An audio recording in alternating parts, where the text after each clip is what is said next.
Funding is critical in any industry, whether it's public or private capital. The aviation industry, especially the airline subsector, is exceedingly capital intensive and requires an assortment of extremely expensive equipment and facilities. Why is funding from banks and financial institutions in short supply for this critical sector? That's what we seek to unravel on this edition of Aviation This Week. Welcome to the program. I'm Bukola Joe Oketumbi.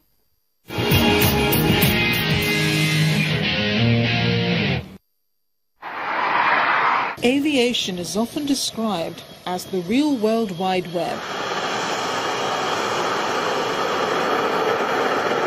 A network of airlines, airports and air traffic control organizations that link the major cities and small communities 24 hours a day with very advanced aircraft.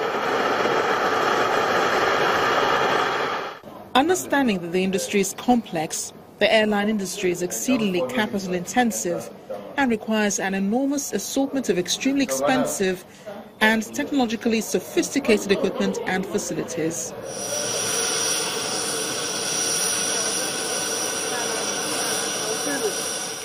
Aircraft are expensive. A Boeing 737-700 is in the range of $58.5 to $69.5 million. Although very few airlines actually pay this, airlines also typically have low margins, so very few airlines can afford to pay cash for all their fleet.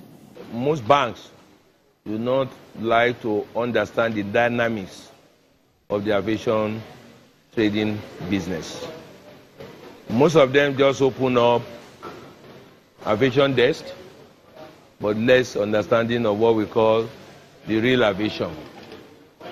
So I'm using this medium to use my experience as a test case so that other banks could learn a lesson from me. Today, we got the facility from the bank, and we are proud to say that that amount of money that we got has been fully paid back to the bank. And we use the money to purchase 2 aircraft, which is 100% owned by Medview today. Commercial aircraft, such as those operated by airlines, use more sophisticated leases and debt financing schemes. The 3 most common schemes for financing commercial aircraft are secured lending, operating leasing, and finance leasing. While the price of acquiring aircraft is enormous, investing in infrastructure is not less expensive. We, in building MMA2, went around the world to design a terminal that could work with the constraints that we had. And the general public believes we have delivered on it. But I know the airport that we are about being completed now, which has no access for the planes to burn. While strong players in the industry groan under the burden of sourcing finance options, the federal government has a new plan in the works.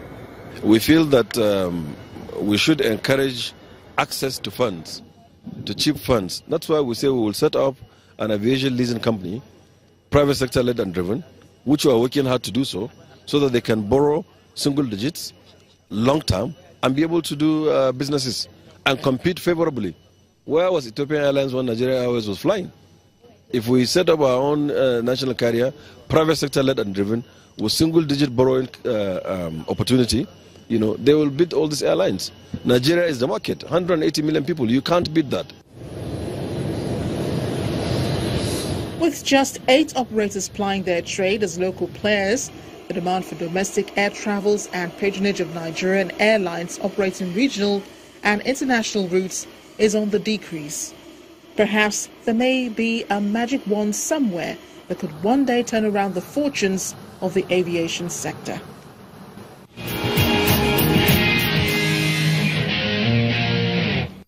Certain factors must come to play if aviation will attract the kind of financial investment that drives growth. There is more from our guest on the program. There are quite a number of other reasons why banks currently will not venture into that kind of field. Let's start from the first one, which has to do with how well capitalized are our banks to even have the capacity to venture into infrastructure development projects, to lend to those kind of institutions. We do not have that kind of capacity with most of our banks currently. So that's number one factor. The second factor is that what would a bank look for before they lend money to an organization or an institution? There are quite a number of things. First is that bank wants to be sure that the process with which you want to put the fund they are lending you to use is transparent enough. They can see through and be assured that the money they are lending you will be used judiciously and you have the capacity to repay it. That's number one. I don't think we have that currently with most of the airports, the way it's been managed in the hands of civil servants. Number two is the process accountability level and the discipline. It's not strong enough. The institutional framework to promote accountability, to give that, is not strong enough with it. So banks will be worried about that. And for bank to lend to you, you must be creditworthy. And these are factors that determine the creditworthiness of an institution. The third factor is the viability of the project. I don't think the way our airports are being run now seem purely as a public service institution. Any bank will be comfortable to give money to that kind of institution without a clear assurance that the money they lend will be repaid.